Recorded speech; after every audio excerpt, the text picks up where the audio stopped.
জাতিসংঘ গ্লোবাল কম্প্যাক্টের আয়োজনে এবং লয়েডস রেজিস্ট্রার ফাউন্ডেশনের সহায়তায় যাত্রা শুরু করেছে ওশেন সেন্টার্স বাংলাদেশ।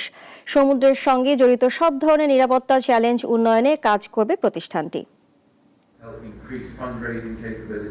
দেশের অর্থনীতির অনেকাংশ নির্ভর সমুদ্র কেন্দ্রিক, তাই এই পথের নিরাপত্তায় মোকাবেলা করতে হয় নানা চ্যালেঞ্জ। আর চ্যালেঞ্জগুলো উন্নয়নে মঙ্গলবার যাত্রা শুরু করে ocean saunters Bangladesh.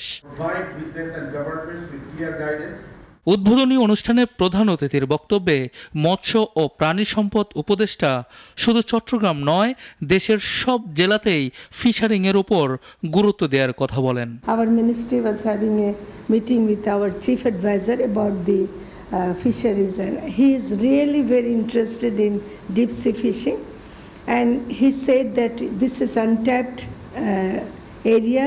We do not even know beyond what is happening after 40 kilometers, and we have artisanal trawlers.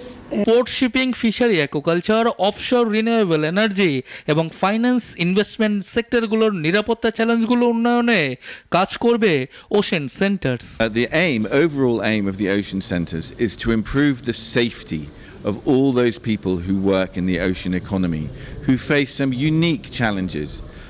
Over 100,000 people die every year fishing, for example, and so many of those deaths could be preventable by better training, better technology, and better regulation.